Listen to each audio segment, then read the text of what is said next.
fico muito feliz de estar participando e obrigada pelo convite. É uma responsabilidade muito grande, né? Você falar.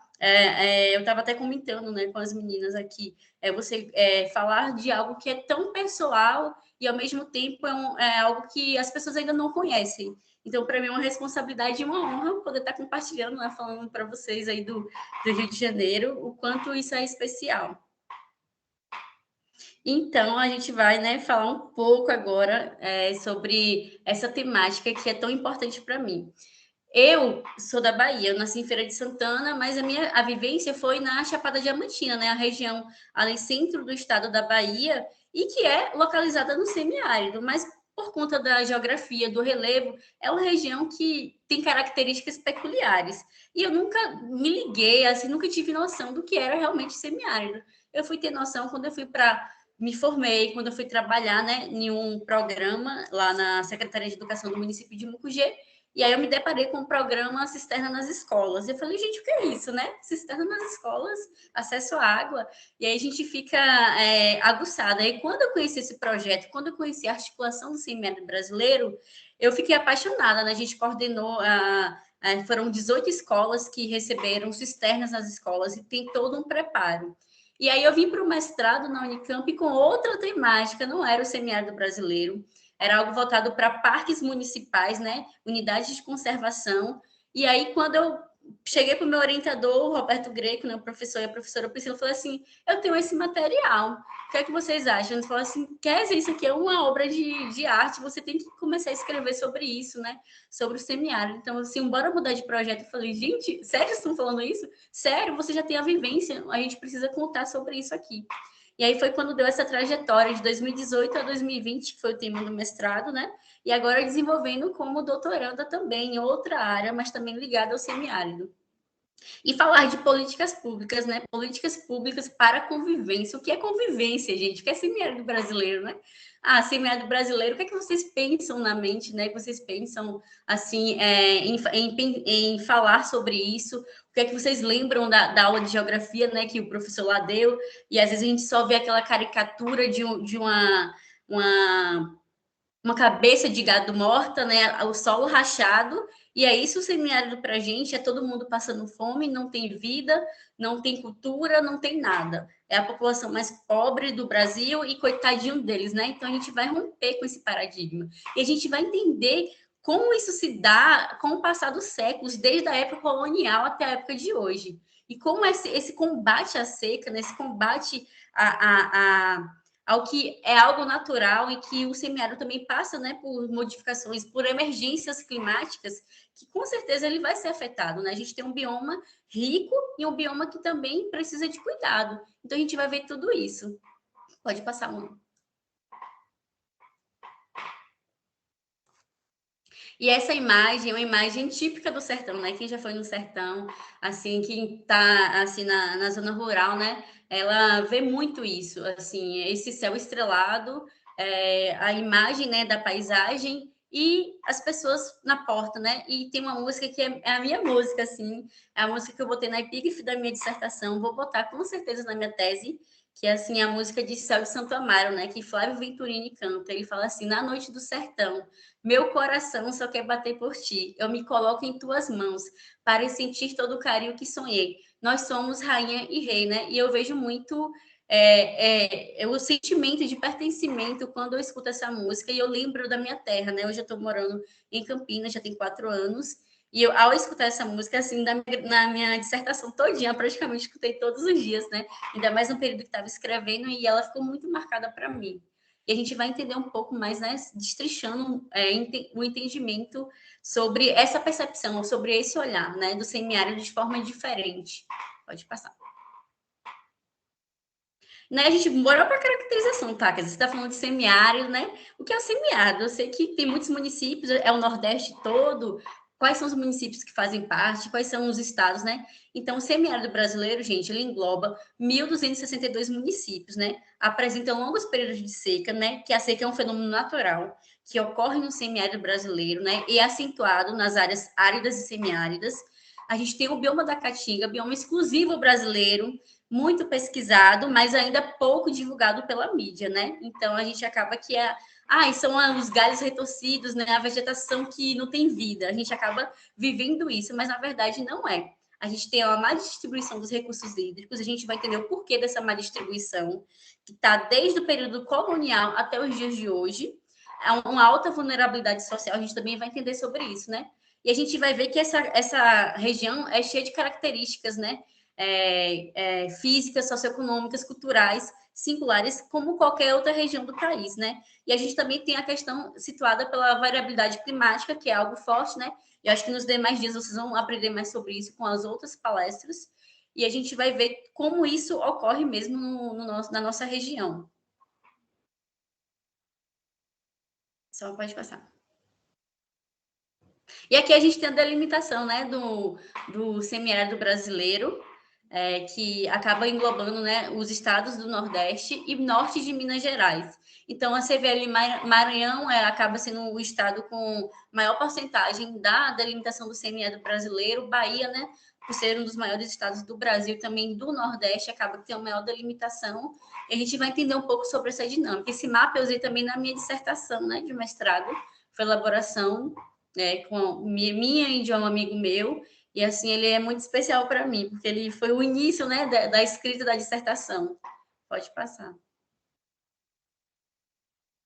E agora eu quero que vocês imaginem, né, qual a visão que vocês têm sobre o semiárido. A gente já comentou um pouquinho, né, como muitas vezes as pessoas têm, a gente vê Vidas Secas, né, de Graciliano Ramos, a gente vê as figuras de Portinari, a gente vê Asa Branca, né, de Luiz Gonzaga, a gente tem essas músicas enraizadas, mas será que realmente, né, isso é passado, isso não é? E a gente precisa entender que durante muitas décadas, durante muitos séculos também, né, por questões socioeconômicas, a visão acerca desse território, ela é limitada. A mídia, ela vende uma visão, né? Então, assim, quando ela vende o semiárido, ela vende realmente dessa forma.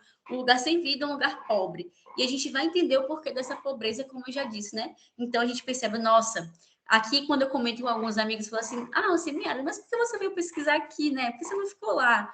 As pessoas ainda não entendem muito, assim, o motivo de eu estar aqui, de estar na Unicamp pesquisando sobre isso, é para realmente abrir espaços, né, romper esse paradigma, trazer essa temática para outros lugares, não só lá no semiárido. Essa temática é importante para todo o Brasil, né? E a gente vai divulgando como a gente pode. Pode passar.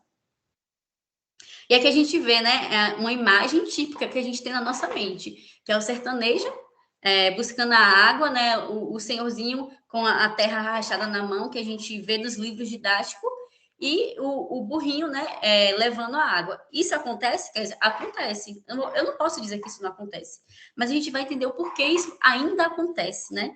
E essa é uma citação minha da minha dissertação que fala assim, né, que é uma frase que eu carrego para a vida, né? O sertanejo de pés rachados e animais mortos pela seca estão no imaginário da população brasileira até os dias atuais. E aí eu faço a pergunta: até quando a gente vai permitir, né, que esse imaginário seja a verdade sobre o semiárido brasileiro, sendo que não é a verdade, né? Então a gente precisa romper.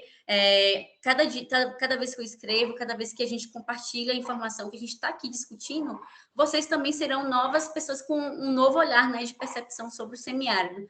Gestores ambientais, pessoas de outras formações vão poder entender realmente como é essa região.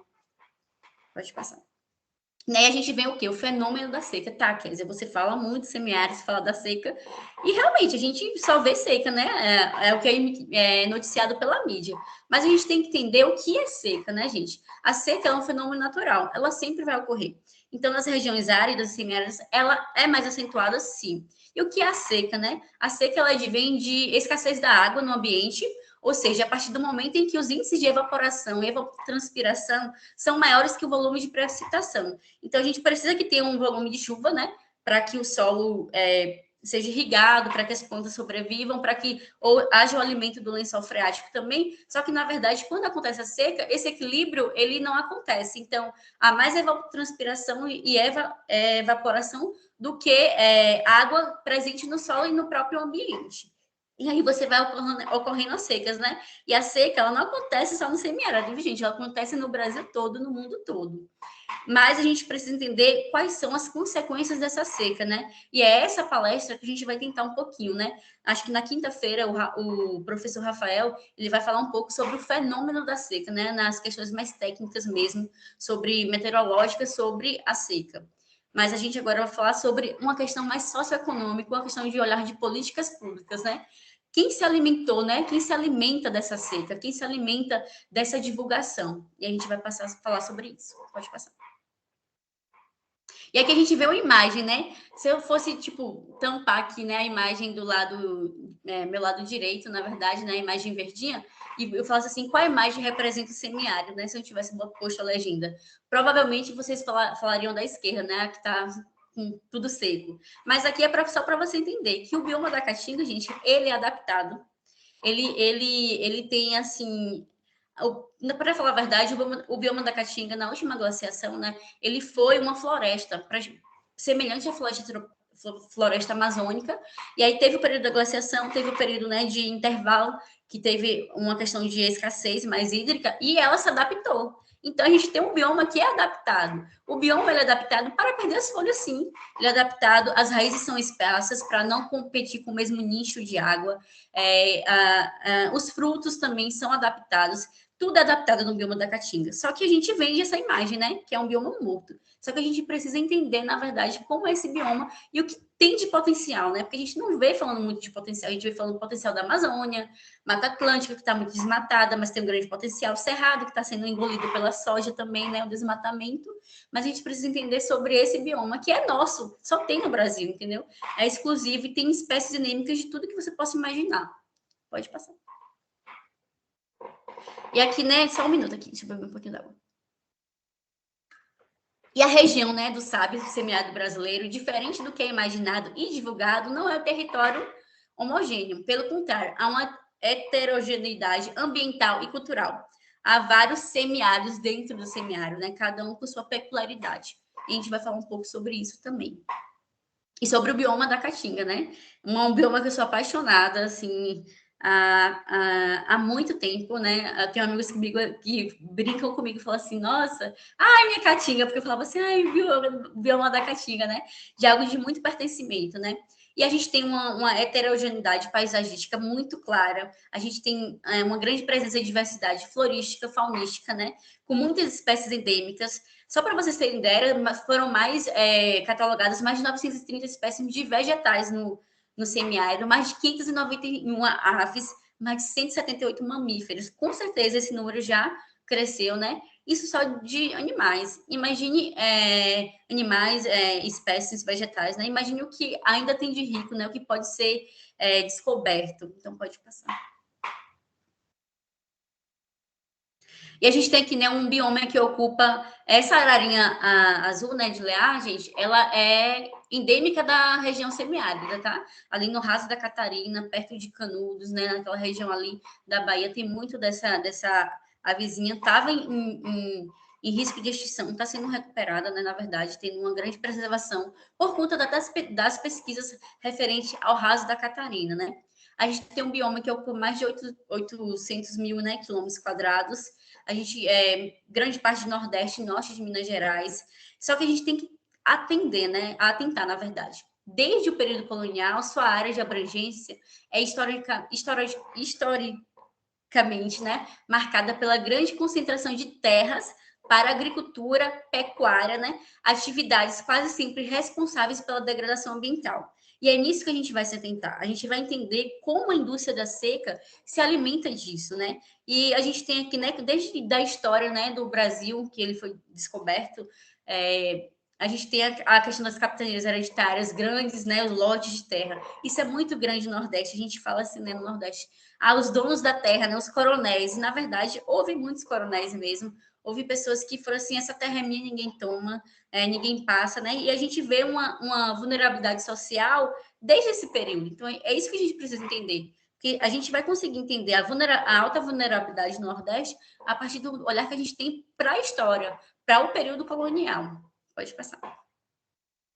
E aqui, só para vocês terem alguns dados, né? A gente ocupa mais de 11% do território, a gente tem as espécies, são mais de 27 milhões de pessoas que vivem no domínio da Caatinga, né? Mais de 300 animais endêmicos de lá. A gente tem aqui, por exemplo, o tatu-bola, a ararinha, que foi do slide passado, que é essa arara, né? Que é endêmica de lá.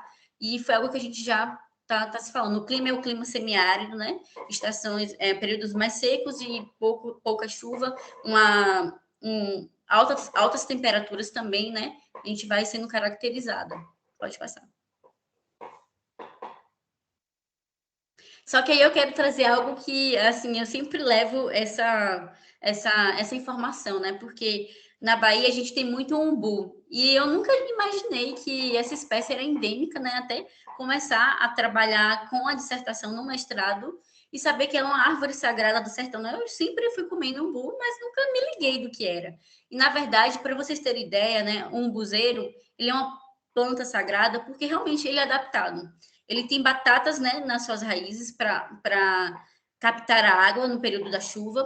No período da seca, ele perde as folhas e aí ele só volta a florir quando tem as primeiras chuvas, né? No período, mais ou menos há uns 2 meses atrás, que a gente tem as primeiras chuvas lá no Nordeste, vai tendo agora, que agora ontem e hoje estava chovendo também forte lá na nossa região. E aí começa a questão do florescer, né? Das flores e até a produção dos frutos. Para vocês terem ideia, pé de um buzeiro pode dar até 15 mil frutos por ano, gente. São mais de 300 quilos, né? Assim, de frutos que servem para os animais, servem para uma indústria alimentícia muito rica e que tem ganhado mercado nacionalmente e internacionalmente. O pão de açúcar, né? Ele vende muito aqui, a gente está exportando para fora, a gente tem cooperativas que já fazem isso, né? E a Bahia é a responsável pela maior produção. É um extrativismo, né, vegetal, tem os umbuzeiros e as pessoas tem na casa do avô, tem em outros locais, e as pessoas vão extraindo e vendendo, né? E fazendo essa capacitação, tanto alimentícia quanto das pessoas que trabalham nessa região. Só pode passar, só um minuto para ver. E aqui só para vocês terem ideia, né? O buzeiro, como é, e assim, o que é produzido no buzeiro, né? A gente tem geleia, a gente tem cerveja, a gente tem doce, a gente tem sorvete. Então é só para vocês entenderem que no Nordeste é a vida, sabe? Isso não é só com buzeiro, tem a carnaúba, tem outros, né? A carnaúba muito utilizada na indústria farmacêutica, de óleos, de remédios, né? E shampoos também. A gente tem outras espécies também que dão tantas coisas, assim, o maracujá também, que é muito forte na Bahia, o maracujá do mato, né? Que é forte, tem, entre outros. E a gente vai vendo uma adaptação muito grande, né? Eu gosto muito dessa imagem do buzeiro, porque normalmente os animais, né, quando estão nesse período assim que está florido, eles descansam embaixo do buzeiro para fugirem das altas temperaturas, né? E ficam lá dormindo. Aí eles já comem umbu também, ou então às vezes sobem até no pé de umbu para descansar. E aí pode passar. E aqui a gente vê algo, né, que é a cereja do nosso bolo hoje, né? O que é esse combate que você está tanto falando, Kézia? O que é essa convivência, né? Conviver não é só conviver de pessoas, não, gente. A gente tem um paradigma da convivência no semiárido, né? E a gente tem um histórico do combate que até perdura até os dias atuais. Só que a gente tem avançado, né? Graças a Deus, a gente tem avançado em relação à convivência e a gente vai perceber que foi pela participação popular. Foi pelas pessoas que falaram assim: eu não aceito mais chegarem na minha terra ou chegarem no meu espaço e dizerem o que a gente tem que fazer. Eu não aceito mais não ter voz. É o protagonismo social diante de toda essa situação que vem sendo lavada desde o período colonial pelos deputados, senadores, presidentes, pelo império, né, que foi estabelecido aqui no nosso país. A gente vai entender um pouco sobre isso. E aqui, né, só para você ver esse quadro, a gente tem ações de combate e ações de convivência, né? Então, a gente tem um ambiente que é caracterizado pela seca e acaba marcado pelo fatalismo. Nossa, que tá seca, você não tem vida, você vai morrer. Tem a agricultura dependente de chuvas, né? Não conhece bem o clima que está lidando, o lugar que está se plantando, qual é o melhor tipo de plantio para esse território, né? Será que se eu plantar algo que precisa de muita chuva, vai dar ou não vai dar? Isso é marcado. A gente tem o gado, né, gente? Quando a gente lembra da história, a gente tem o gado que adentra os sertões para começar a interiorização do Brasil. E, na verdade, esse gado não estava nada adaptado. Ele veio, né, da Europa e ele não estava adaptado aqui. A gente tem aqui o que é adaptado no Nordeste é o cabrito, né? O bode.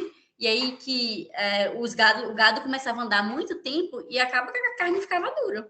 E aí abrindo sertões, né, para essa questão de território adentro, né, do nosso país. A gente tem uma participação política marcada por clientelismo, coronelismo, os donos da terra, né, os donos de cada estado do Brasil e principalmente do Nordeste. Se a gente for lembrar a nossa história, a gente vai lembrar de alguns nomes, né? A gente tem políticas sociais compensatórias e emergenciais.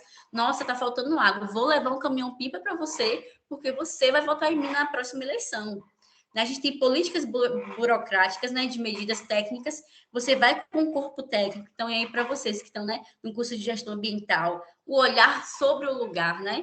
Eu não posso chegar lá com algo pronto, sem conhecer aquela região. Por isso que a gente tem que fazer o diagnóstico, né, inicial, o diagnóstico ambiental, porque a gente precisa conhecer aquele lugar. Eu não posso chegar com fórmulas prontas. Eu não sei realmente o que é adaptado ali. A gente precisa escutar as pessoas que estão ali há mais tempo. A gente tem, né, um horizonte de melhoria de vida que acaba que assim, vá embora da sua terra, que é o único lugar para você viver. Vá para São Paulo, né? Como a gente fala aqui, vá para São Paulo, né? Isso aconteceu mesmo, um grande fluxo migratório. Mas por que isso aconteceu, né? A gente precisa entender por que tudo isso aconteceu. Será que foi porque realmente as pessoas queriam sair das suas casas ou porque não deram nenhuma oportunidade para elas para viver no lugar que elas sempre cresceram, ou então porque o que era para ser destinado a elas de políticas públicas foram para mãos de coronéis e grandes donos das terras. É isso que a gente tem que entender. E aqui a gente vem a convivência com a seca, né? Que é o novo paradigma, que é o que eu defendo, é uma educação contextualizada, é um ambiente em que o protagonismo social ele é grande e ele é efetivo, as pessoas têm vozes, o sertanejo tem voz, né? A gente tem um ambiente como inspiração, a gente entende o bioma da Caatinga como não um ambiente morto, mas como um ambiente vivo, que dá para a gente se sustentar também. A gente tem práticas produtivas adaptadas ao clima, né? E ao recurso natural. A gente tem manejo sustentável, saber como vai utilizar o solo, as tecnologias sociais, né, que estão aí para trazer, a gente vai falar mais isso mais à frente. A gente tem uma participação política ativa, que é o que eu tenho falado muito, né, agora, né, nesse tempo. Que participação política é essa, né? Será que a partir do momento em que a gente tem uma educação voltada para ensinar o que é o semiárido para as crianças do semiárido? Porque a gente não estuda aí muito sobre isso, gente. Eu fui aluna e eu não conhecia muito. Eu estou sendo muito sincera para vocês. Vim conhecer aqui na pós-graduação, que é o bem semiárido. Porque eu que era vendido essa imagem da seca. Só que como eu morava num lugar com características dentro do semiárido diferentes, eu não tinha essa noção. Né? A Chapada Diamantina é muito rica em água, muito rica em outras questões, pelo próprio relevo, né? A altitude, são vários biomas ali em conjunto, né? Uma área em torno mesmo. E a gente vê essa participação política. A gente tem uma gestão coletiva de conhecimento, não só é só quem tem a graduação ou que tem o conhecimento técnico, que tem o poder, né, sobre as decisões. A gente tem o conhecimento popular, que na verdade é algo que tem que ser repensado, né? Na minha dissertação eu coloquei assim, eu dediquei na verdade para os milhares de sertanejos que nunca passarão, né, por uma universidade, nunca terão mestrado ou doutorado, contudo já são doutores na vida, né? E trazem a alegria de viver no seu semblante. Por que isso, né? Porque eu quis falar isso, porque eu sei que muita gente não vai conseguir entrar numa universidade e em um curso de doutorado. Nem todo mundo, muitos porque não querem, muitos por falta de oportunidade também.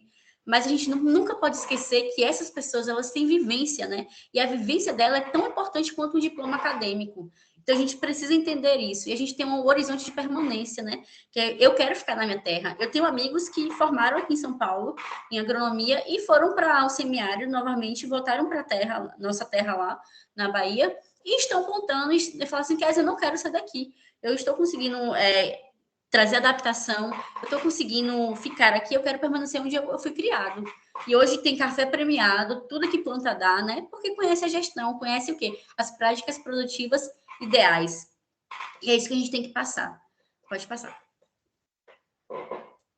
E a gente vê um relato, né? Eu já falei um pouco, só um minuto.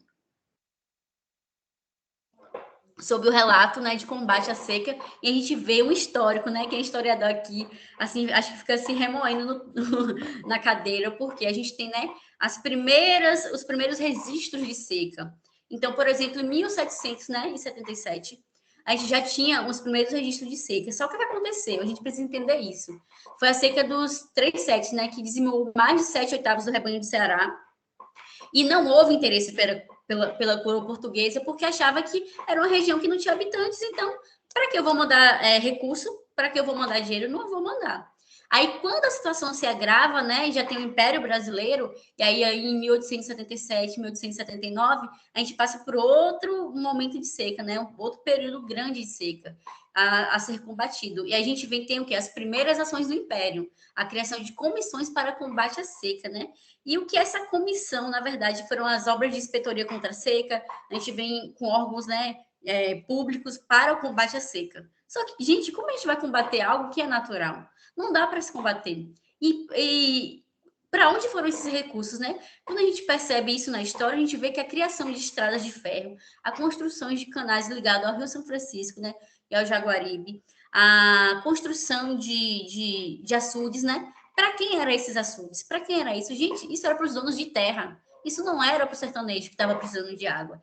Esses açudes, a maioria foram construídos em casas de coronéis, em terras de coronéis. E até hoje no Nordeste você pode perceber.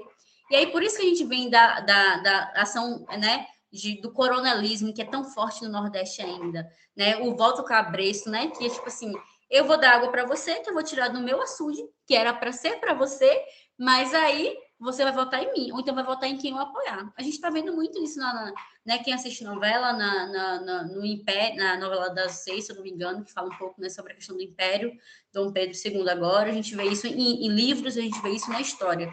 Mas é assim, a gente não vê muito isso nos livros didáticos, relacionado à seca. Então é isso que eu quero que vocês fiquem enfatizados. Pode passar. E aqui a gente vê algumas chaves, né? O problema da seca não é a seca, é a cerca. Aqui é muito o que eu falei, né? Que vocês veem, tipo, um lado seco e o lado com o açude, né? Então, ali é a cerca que cruza, que você for andar no Nordeste, você vai ver muita cerca, gente. A cerca que cruza o Nordeste, vai cruzando, né, ali a região do Mato Piba, de interesse econômico hoje para a agricultura, para o agronegócio, que não é para a população, mas sim para os grandes donos da terra, né? E aqui a gente acaba encarando, né? A gente vê aqui o político, encara o lado positivo da miséria. A indústria da seca é a única que não entrou em recessão, né? Tirando onda com a nossa cara. E aqui a gente vê, né? Tudo voltado para essa política, essa indústria que até hoje se alimenta e recebe milhões. E não pense que não tem interesse, entendeu? É muito voltado para isso. Pode passar. E aqui, gente, esse é um fato histórico que eu sempre trago também, que é o mapa de localização. Eu acho que a maioria das pessoas não sabem ou nunca ouviram falar. Mapas de concentração no nosso país. Né? A gente teve o período de grandes secas, que foi de 1915 a 1945, ainda mais no Ceará, e a gente tem o quê? Construção de campos de concentração. Por que campos de concentração, Kézia? A população, né, as oligarquias não queriam, né, os donos das terras não queriam, a gente estava no governo de Getúlio Vargas já, e eles não queriam que as pessoas, os flagelados da seca, né, fossem para Fortaleza, porque ia causar importunação, não ia ter comida para todo mundo, e as pessoas estavam fugindo justamente porque elas estavam morrendo, né? A seca dizimou os rebanhos, acabou com as produções, as pessoas foram desempregadas, né, das grandes lavouras, e eu tenho que achar o que é melhor para mim. E aí foram construídos campos de concentração. Essas imagens são claras, gente. Vocês podem depois pesquisar na internet sobre isso. Tem alguns documentários. Então, esses campos de concentração foram construídos estrategicamente, porque você vê mais ou menos uma linha reta até a chegada de Fortaleza, né? Então, as pessoas, às vezes, andavam para chegar até Fortaleza mesmo. Não tinha carro, gente. A pessoa não tinha condição. Ou era animal, ou era a pé mesmo. Só que aí, esses campos de concentração foram construídos para quê? Para que essa população fosse barrada. Então, venha para o campo de concentração que você vai ter tudo. Mas isso era uma pura mentira. Isso não aconteceu. Lá a gente tinha situação de miséria, a gente não tinha comida para todo mundo, a gente não tinha moradia. E teve campos de concentração que abrigou mais de 60 mil pessoas.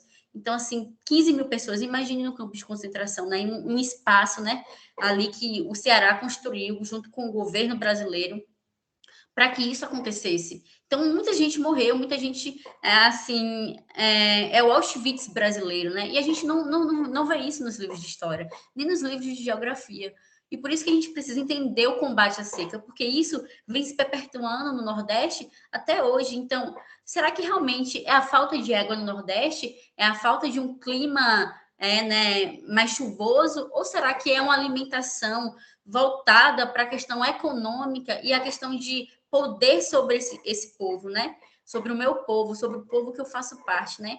Então, quando a gente fala que um país ele só pode vencer com a educação, é por isso que a gente tem a maior taxa de analfabetismo no Nordeste, gente. Hoje, graças a Deus, está diminuindo, mas a gente ainda tem a maior taxa. Para que dar educação para esse povo? Não tem interesse. Eles só querem cuidar da terra, né? E aí, por isso que a convivência ela vem com protagonismo social, porque a partir do momento que você muda a educação, e você tem uma educação voltada para o semiárido, para o que é realmente a região, as pessoas não vão aceitar qualquer coisa. Então, não vão se ver à mercê dos coronéis, né, que ainda surgem, que são os políticos, os prefeitos, os deputados que ainda tem no Nordeste, né, e ainda tem no nosso país, em forma geral. Pode passar. E aqui a gente tem a definição do que é políticas públicas, né, que pode ser compreendida como ações práticas, diretrizes constituídas por lei para a resolução de um problema em sociedade, né? Acaba definindo políticas públicas como um conjunto específico de ações do governo. É isso que né, ações públicas por meio do governo, em poucas palavras. Mas quais foram as primeiras políticas, né, de combate à seca? Então a gente vê o que a gente falou, né? A gente vê ações emergencialistas, a gente vê construção de açudes, poços, estradas fragmentadas que às vezes não levava a canto nenhum, só ao curral da fazenda, né? Onde o senhorzinho, o coronel, ia ver seus gados, ou então até onde ele tinha suas terras. A gente vê programas sem contexto nenhum, com pouca elaboração, né? Frente às calamidades públicas, a gente vê obras emergenciais, que é tipo assim, nossa, deu seca no Nordeste. Agora a gente vai com a indústria da seca, eu vou liberar verba, cada um deputado pegue seu pacote e vai distribuir. E aí você vê os carros-pipas, você não vê construção de cisternas nesse momento, você não vê a população sendo ouvida. A gente vê também soluções hidráulicas, né, como obras hídricas grandes, mas que, na verdade, tudo para os grandes fazendeiros, os grandes latifundiários. E é isso que a gente tem que entender nessas ações. Pode passar. Só um minuto. E aí, a partir de 1980, gente, a gente vem agora com o que, assim, eu sou apaixonada, a convivência com a seca, né? Na verdade, a convivência não com a seca, porque a seca, ela tem certos períodos, né, prolongados, outros mais curtos, mas a convivência no semiárido, né? Que é a partir da natureza, por meio do manejo sustentável dos recursos naturais. A gente tem o 2, né, que é os princípios econômicos de convivência por meio de atividades que gerem desenvolvimento sustentável para a população. Quando a gente tem uma população que tem o conhecimento que um umbu, ele dá mais de 15 mil frutos por ano, que a gente pode fazer a cerveja, que a gente pode fazer o doce, que a gente pode tratar ele, a gente pode vender, que a gente pode gerar renda, que a gente pode criar cooperativas, assim como outras coisas, a gente não vai precisar estar se humilhando para ter emprego na fazenda do coronel, entende? É um protagonismo social. A gente tem a convivência por meio das relações sociais, é o meio da troca, né? Os bancos de semente, em que você vê muito isso no interior do Nordeste também, no semiárido. Você troca conhecimento com o seu vizinho, você troca sementes, né? A gente tem os bancos de semente que são passados de geração em geração. A gente tem o respeito à cultura da convivência e o respeito à cultura popular, né? Do sertanejo. Porque muita gente, sertanejo, fala errado, fala isso, fala aquilo, né? E a gente fica com um linguajar, com um preconceito linguístico muito forte, né? E, na verdade, isso não deve acontecer, porque cada um tem a sua história, cada um tem a sua forma de falar, a sua origem, e a gente tem um país que é territorial, a gente tem um país que foi habitado por grandes povos, né? Tem japoneses, italianos, índios, que foram os donos dessa terra, na verdade, né? não são os portugueses, a gente tem a população sertaneja, a gente tem a população ali dos ribeirinhos, então isso é uma heterogeneidade também cultural, a gente precisa respeitar isso, né? E acabar com esse preconceito frente ao que é passado. E aí pode passar. E aí a gente vem, né, com esse movimento, mas quem deu esse movimento? Quer dizer, na verdade, esse movimento ele foi articulado pela população, por igrejas católicas, por representantes, por ONGs, e foi assim, não dá para acontecer isso. E a gente vem com a articulação do semiárido brasileiro, que vem trazendo uma nova roupagem a partir de 1980, 1990, 99, com a declaração do semiárido, que fala assim, nós sabemos o que vamos fazer aqui, e nós temos direito sobre esse território, né? E aí vem a luta popular, por isso que eu botei uma trajetória de luta popular, né? Porque, assim, isso não aconteceria se não tivesse há 10, 15, 20 anos atrás sertanejos com tanta garra, tanta determinação para romper com a política de combate à seca e entender que não, eu posso ficar no meu território, eu posso ficar aqui. E é isso que a gente vai rompendo com essa questão. Pode passar. E aqui a gente tem aqui o surgimento da ASA, né? Em 99, a gente tem, paralelamente, a terceira conferência para a Convenção de Combater a Desertificação e a Seca, né? Juntamente com a ONU. E a gente tem um evento paralelo, né? Que é o evento voltado para a construção desse novo paradigma, da articulação do semiárido brasileiro. Que, infelizmente, gente, a gente teve, eu não sei quem assistiu o jornal, mas ontem foi passada uma reportagem sobre o programa 1 milhão de cisternas, programas voltados, né, para a construção de tecnologias sociais no semiárido, que não está recebendo investimentos do governo, desse atual governo, até hoje. E eu conheci de perto a sede da ASA, eu fui fazer campo lá em Recife, eu conheci a ação, eu trabalhei, gente, quando eu trabalhava na Secretaria de Educação de Mucugê, eu coordenava em Mucugê, e aí veio o projeto do governo federal, que na verdade da ASA, junto com o governo federal, que era quem financiava, né, e outras empresas. E, assim, um projeto que até hoje não conheci igual, que tem um cuidado com a população, um cuidado com todo esse processo que eu venho falando para vocês, né? E a gente tem um conjunto de medidas práticas, né, de convivência e a formulação de um programa de construir 1 milhão de cisternas. Então, você tem uma população que muitas vezes, antigamente, ia andar 10, 15, 20 quilômetros para pegar sua água, né? E aí vem constrói uma cisterna que é captada pela água da chuva, né? Que o semiárido, por mais que né, a gente está falando aqui sobre um lugar que chove também. Então, ela tem capacidade de armazenamento, né? E você pode usar para agricultura, você pode usar para o abastecimento domiciliar. E dá para ajudar, né, nesse combate à seca, nesse combate não, nessa convivência com a seca. O combate ficou para trás, né? E a gente vem com isso. Pode passar. E essa declaração foi muito importante, gente. E só para vocês terem ideia, a partir da movimentação popular, olha os projetos que que foram desenvolvidos e que ainda estão lutando, né, para que não seja esmagado por essa atual gestão, né? Que é o programa 1 milhão de cisternas, que é a construção de 1 milhão de cisternas para o consumo humano, né? E com capacidade de armazenamento de 16 mil litros, que é na beira praticamente da casa. A gente tem um programa Uma Terra, Duas Águas, né? Que é para quem tem a questão relacionada à agricultura, o pequeno agricultor. E aí você tem várias tecnologias sociais, mais de 7 tecnologias, que dependendo do lugar que você está, você vê qual é a mais adequada. E essas tecnologias sociais, gente, são feitas por pessoas simples, né? Não é um grande engenheiro que desenvolve a tecnologia social. São pessoas que viram a capacidade de fazer, não, acho que aqui dá para armazenar água, acho que daqui dá para fazer isso. E aí isso se torna uma política pública, né? A gente tem um programa Cisterna nas Escolas, que foi o tema da minha dissertação de mestrado, né? A convivência com a seca, a partir do programa Cisterna nas Escolas. A gente tem um programa de sementes do semiárido, né?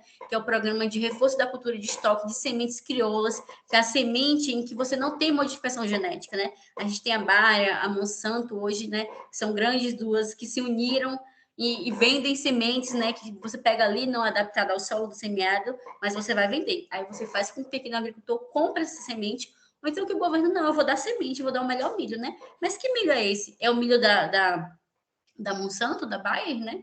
E acaba que não é adequado, né? Então a gente tem esse resgate da cultura de troca de semente. Tem sementes que têm 80 anos na mesma família, gente, porque você planta aqui, aí você, antes de colher, né? Você colhe, antes de você usar o alimento, você estoca essa semente e guarda para próximo plantio, né?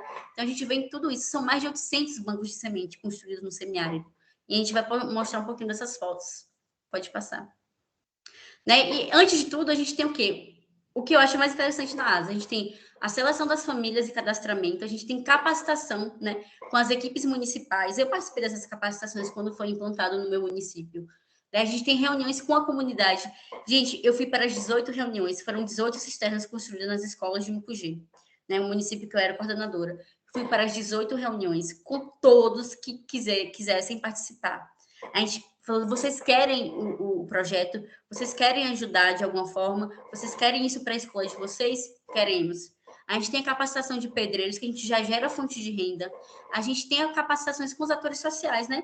Tá, eu vou construir uma cisterna, mas como é que eu cuido da cisterna? A gente tem com professor, a gente tem com merendeiras, a gente tem com um material didático muito riquíssimo, que hoje, assim tá me dando suporte, né, para o doutorado, que é a construção de materiais didáticos voltados para o semiárido, né, que eu acabei e estou acabando construindo esses materiais didáticos, que vai ser parte da minha tese. A gente tem os encontros territoriais, né, e a construção das tecnologias. Então, não é só chegar lá assim, foram liberados 200 mil para a construção de X cisternas. Para que isso aconteça, isso tudo tem que acontecer. Para que a construção da cisterna aconteça no local em que foi contemplado, tudo isso tem que acontecer. Isso é protagonismo social, gente. Isso é participação popular. Isso é um direito que a gente conquistou e tem vindo conquistando há muito tempo. Não é eu chegar com a tecnologia ou chegar com recurso e falar assim, toma aqui, você vai ter que aceitar, não. É a população participar e saber o que é melhor para ela. Pode passar. Só um minuto. E aqui a gente vê, né, algumas construções disso, né? A gente tem essa cisterna calçadão, a gente tem a barragem subterrânea, a gente tem, né, o tanque de pedra, que são algumas das tecnologias do programa Uma Terra, Duas Águas, pode passar. A gente tem aqui a bomba popular, a gente tem a barraginha, na verdade, a cisterna enxurrada, tudo tecnologia voltada para o abastecimento, né? Para a captação de água quando chove. Então, por exemplo, aqui na cisterna enxurrada, a gente põe em um terreno com maior declividade, e aí a gente faz, né,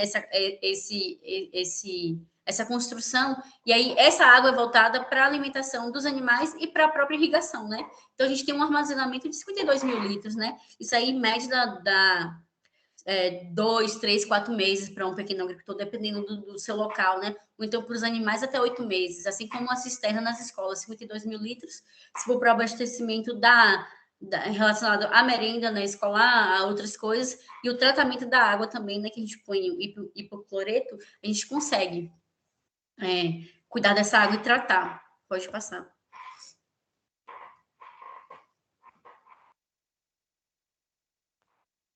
E aqui, né, que é o programa Sementes do Semiárido, que, como eu falei, a cultura de estoque de sementes, né, que a gente tem a reunião, a gente tem 859 bancos de semente até 2021. E, assim, o que eu acho mais legal desses encontros, gente, é que as pessoas, elas compartilham, sabe, o seu conhecimento, elas se sentem... eu lembro quando a gente teve a capacitação em Mucugê com as merendeiras, uma merendeira de 20 anos, ela falou assim, eu tô gostando muito disso aqui, porque eu não só vou para dar a merenda para o aluno, mas assim, cada criança que passa por mim, eu crio um laço, né? Cada criança que passa por mim, eu vejo crescer, são anos na escola, né? Na zona rural, e cada criança que passa por mim, eu vejo que eu posso dar o que eu sei melhor de fazer, que é cozinhar, por exemplo.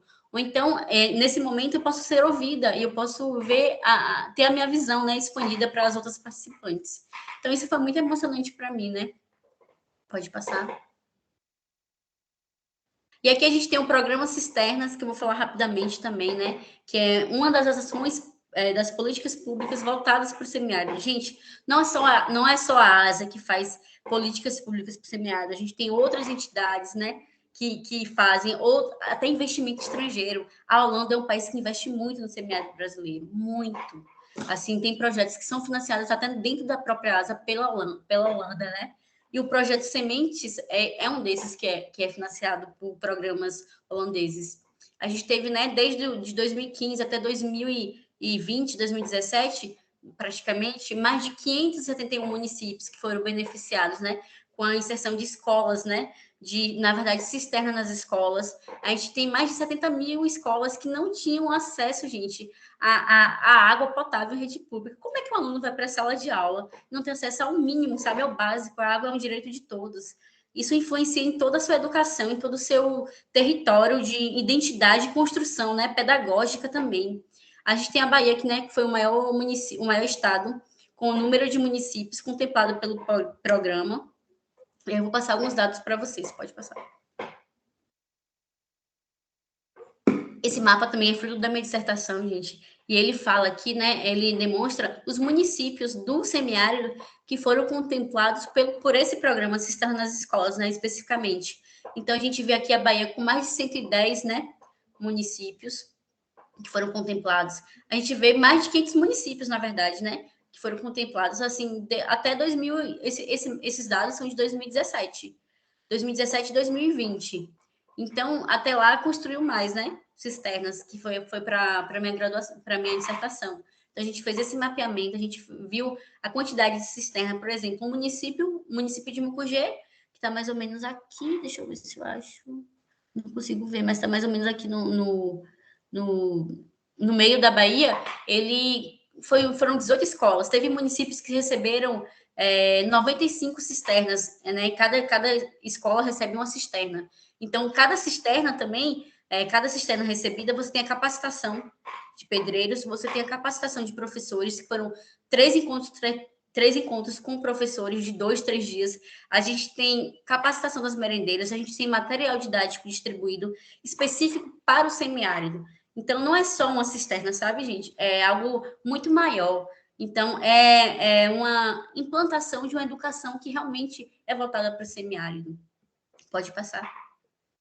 E aqui, né, uma parâmetro geral que depois eu fiz por estado, né? E aqui a gente dá para perceber como cada estado recebeu esse programa. É claro que hoje deve estar mais atualizado, apesar que a gente não está recebendo financiamento mais, né? Do governo federal, está parado. Eles estão tentando receber doações, né? O projeto Sementes é o que mais está andando, mas praticamente o projeto Cisternas está parado. E, infelizmente, é uma política que dói. Você olhar uma reportagem e saber que um projeto tão grande como esse, que às vezes a gente não tem noção, que tem influenciado tanta gente, tantas crianças, tanta população, tá parado, sabe? Assim, algo que a gente tem lutado há muito tempo. Pode passar.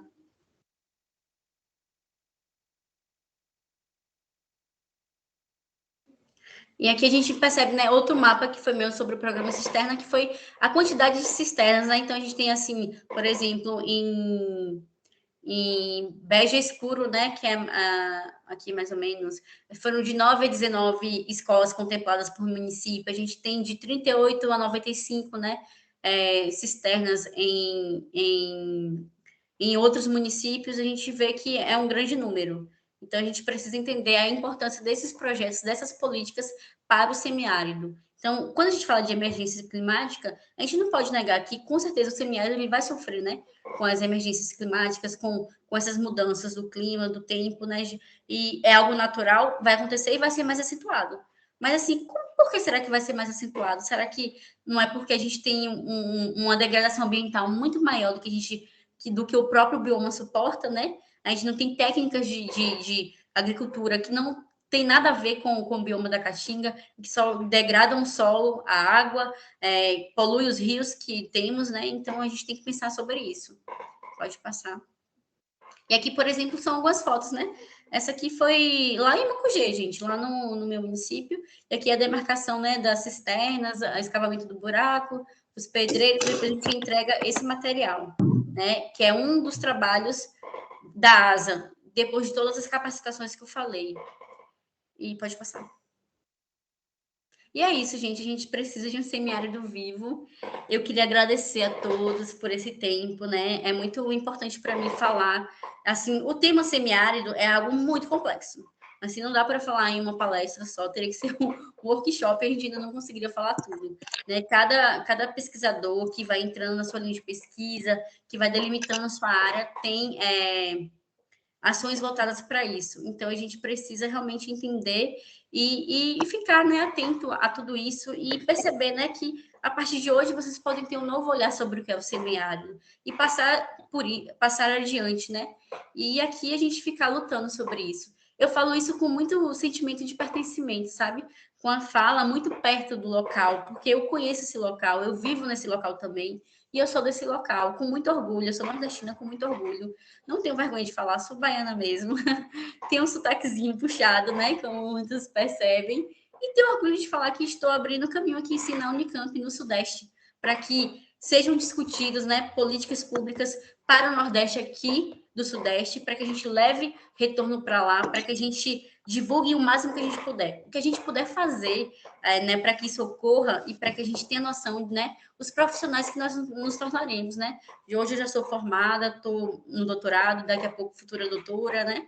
Mas isso não significa é muito, mas ao mesmo tempo não pode ser maior do que o sentimento de você olhar para a pessoa e entender, ela tem uma história, ela tem uma realidade e ela pode melhorar de vida. É isso que eu quero passar, né, para os meus alunos que eu tenho aqui na graduação como PED, no programa docente. Eu quero passar para os meus amigos que convivo aqui e quero passar por onde está atuando, seja em uma universidade, um instituto federal, em uma escola pública, que sou apaixonada também pelo ensino público, onde estiver passando. E que vocês... eu só queria agradecer mesmo, é isso.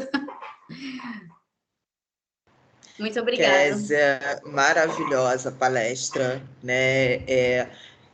Eu acho que tem que ter orgulho mesmo, né? De quem você é, de onde você é. Embora eu seja do Rio de Janeiro, eu tenho um carinho enorme pelo Sudeste, desculpa, Nordeste, o Sudeste somos nós. O Nordeste, inclusive, eu acho que o Nordeste é que vai salvar o Brasil. Eu tenho essa sensação. Nosso tempo é corrido nesse primeiro horário de palestra, né? Então a gente vai liberar para uma perguntinha.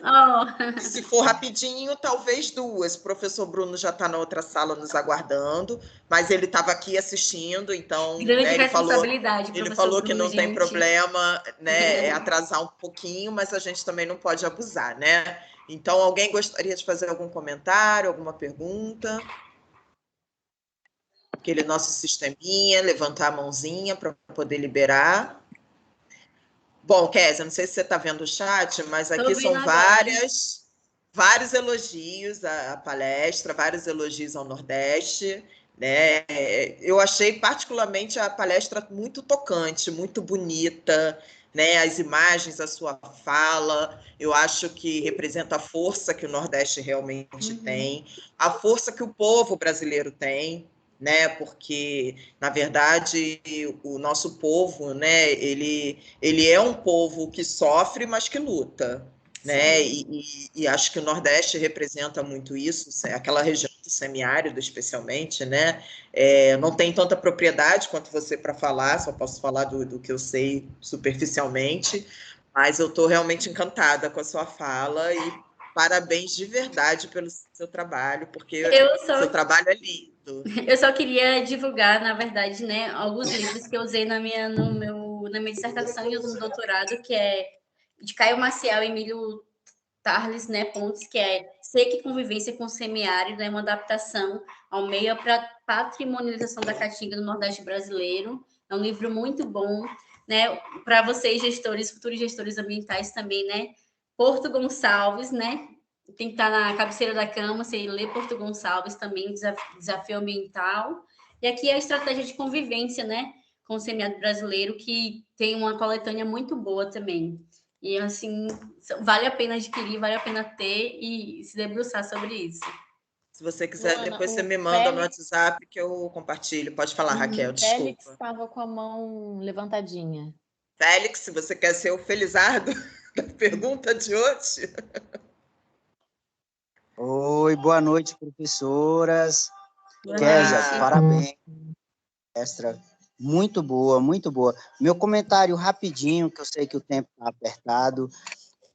Infelizmente, a política pública nacional que temos atualmente acabou com os recursos em todas as áreas que a gestão ambiental ou o meio ambiente como um todo, e principalmente no Nordeste, como você disse, né, que acabou.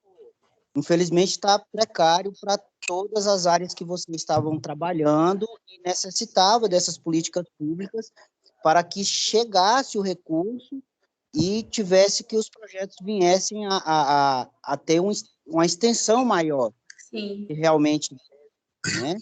Era só isso, assim, para ser rapidinho, que eu sei que o tempo está apertado, mas maravilhosa palestra. O obrigada, Henrique. Nordeste é maravilhoso.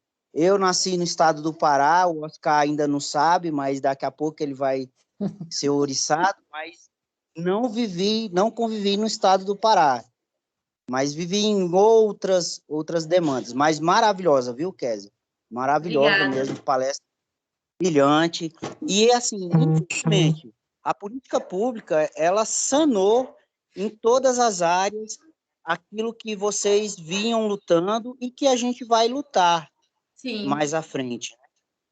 Infelizmente. Mas era só isso. Parabéns pela Certo, palestra. Félix, muito bom. Quer Maurício comentar agora com alguma a coisa, mãozinha Kézia? levantada. ah, eu só queria agradecer, gente. Eu fico feliz com isso. Eu gosto muito de transparecer a afetuosidade que eu tenho pelo local que eu pesquiso, né? Então, isso para mim é essencial. Quando eu falo, não é um lugar distante, é um lugar que eu convivo. Então, assim, para mim eu fico muito feliz, saber que eu estou conseguindo passar, né, essas informações de forma brilhante e está sendo plantada. Eu sei que hoje vocês aqui vão ter um novo olhar, né, sobre tudo isso. Dá para ver a paixão na sua fala. Vamos abrir para o Maurício rapidinho e finalizar com o Cirlei, nosso moderador, amigo, parceiro, que também quer falar umas palavrinhas, tá? Pode falar, Maurício. Olá, professora. Estão me ouvindo? Sim. Sim. Tá. Boa noite a todos, a todas e a todas. Eu cheguei um pouquinho só atrasado, né, na palestra, aí eu queria saber o meio, assim, de entrar, né, nesse movimento social, que é interessante. Eu falo daqui do Maranhão e algum tempo atrás a gente teve uma triste notícia, né, que o governo federal em si trouxe o Matopiba. Não sei se vocês ouviram falar, Sim, né, que eles queriam mesmo sugar o que tem da Caatinga aí do Maranhão, Tocantins, Bahia, Piauí, né, e a gente enquanto Juventudes do Maranhão, em Romaria, que juntamos mais de 30 mil jovens, a gente fez um baixo-assinado contra tudo isso, né? Que a sola é o nosso solo e que nos dói, nos parte o coração totalmente. Então, eu queria saber assim, qual o meio, o caminho que a gente pode percorrer para entrar também, né, nesse processo, né, nesse meio social, dessas campanhas que eu achei muito lindas. primeiramente, né, eu acho que o Matopiba também é algo que precisa ter uma maior atenção, né, de toda pesquisa brasileira, né, para quem está aí nessa região que está sendo delimitada, é uma nova delimitação também ali, né, que envolve estados do Centro-Oeste, Nordeste, Amazônia também, um pouco da Amazônia Legal, e aí você vê, né, uma situação que está sendo realmente triste. E a gente tem uma degradação muito grande, a gente tem uma caatinga que está sendo morta cada vez mais, um cerrado, um próprio bioma amazônico também, mas eu acho que a nossa participação, ela é desde a nossa formação, sabe? Então, a gente tem a oportunidade de ter conhecimento, de passar, de estar assim, né, se formando para que a sua visão seja repassada, porque a gente vai exercer influência em algum meio, ainda mais como professores, analistas ambientais, quando você vai para um instituto como o IBAMA, quando você vai para um ICMBio, que abriu o concurso agora, que eu sei que muitos de vocês podem fazer esse concurso, né? Entre outros. A gente precisa ter essa visão. E participar de movimentos populares, né? Apoiar essas pessoas que estão na linha de frente. Há uma galera que está realmente na linha de frente, batalhando, que participa de fóruns, de discussões, que estão indo para o Congresso, né, debater, que estão indo para tantas instâncias, né? Como outras, para que isso não seja morto, né? Por exemplo, na própria academia, na própria pós-graduação, é uma luta falar sobre o semiárido, né? Não é algo tão recente aqui no Sudeste. Assim, na Unicamp, foi uma das primeiras pesquisas, né? Teve a do professor Rafael, tem outros que estão, tem um amigo Darlon também que está pesquisando, né? Uma educação mais voltada, com um tema muito voltado para a educação, né? Um rompimento, né, de educação. A gente tem Mariana, que está debatendo aqui também no próprio EHCT, professores que abraçaram a nossa causa aqui, por exemplo, na Unicamp, e que a gente tem destacado, né? Tem se destacado muito. A gente tem abrido portas, né? Aberto portas, assim, em relação a isso. E cada um fazendo a sua parte, né? Eu penso assim, que cada setor é importante. E aí a gente vai como todo. Mas a gente não pode acomodar onde a gente está, né? Depois a gente fica muito assim, quando eu for formada, quando eu estiver lá, quando eu estiver no futuro, né? Mas e as suas ações hoje, né? O que você pode falar hoje? Será que você não pode compartilhar com a sua avó, com o seu pai, ou então com o seu patrão? Será que isso não pode ser mudado, né?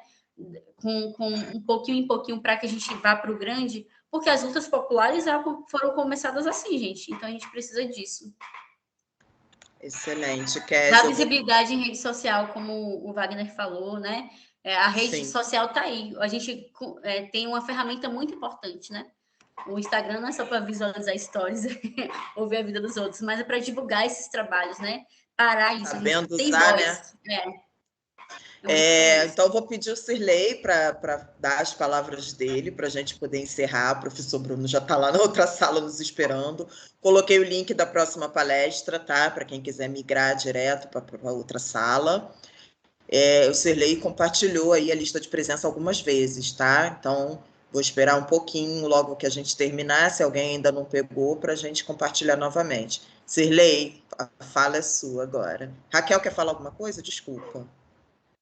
A Raquel travou. Então, vai você, Sirlei. Oi. Primeiro, eu vou tentar ser breve. Kézia, você foi espetacular nas suas falas e na sua apresentação. Peço que toda vez que você for fazê-lo, que isso compartilhe com a gente. Me identifiquei muito, porque eu tenho raízes nordestinas. Meus pais são de Campina Grande, João Pessoa, Boqueirão e Juarez Távora, nessas redondezas ali por perto. E eu tive a oportunidade de estar por lá, quando ainda jovem. Hoje já não sou tão jovem assim. Porém, tive acesso a essa escassez de água, a tudo isso que você falou e me senti meio que alocado nisso tudo que você disse. E achei muito pertinente a sua fala quando você traz a apresentação e mostra o lado bom da coisa, o lado de como melhorar. Cara, você foi perfeito. Amei essa apresentação. E assim que você puder e nos puder presentear com a sua dissertação, o faça. Sim, Que vai eu vou ser muito mandar bom o pra link gente. para a Luana. Por favor. Obrigado, Programa tá, gente? Cisterna nas escolas e a sua contribuição para a convivência com a seca, para a convivência no semiárido para a convivência com a seca no semiárido brasileiro. Até embolei. Faço assim que eu passo para o pessoal por e-mail. Bom, pessoal, então acredito que a professora Raquel queira dar as considerações finais e vamos migrando para a próxima palestra, né? Sim. Vamos lá, que já estamos com 10 minutos já. E foi uma responsabilidade, boa noite viu? Inicial e boa noite final. Abrir com o professor Bruno logo em seguida, gente. O professor Bruno é espetacular. Raquel, eu vou migrar então para a próxima sala. Você encerra aqui para a gente a gravação e a sala, pode ser? Tá, pode ser. Tá? Eu vou dar uma Kézia, boa noite muito inicial. Obrigada, tá? Eu Tô partindo para a próxima, correndo. Pessoal, eu cheguei um pouco atrasadinha hoje, porque apesar da gente conseguir mandar pessoas para fora do planeta, quando chove a internet cai, né? Não sei o que acontece na minha casa, mas infelizmente é isso. Eu estou roteando aqui a internet então do meu celular, pelo menos a gente tem isso. Professora Kézia, mas assim, perdi o começo da sua palestra, mas do meio para o fim adorei. Achei interessantíssimo, muito legal o seu trabalho. Acho que o Sirlei, você pediu a dissertação dela, foi isso?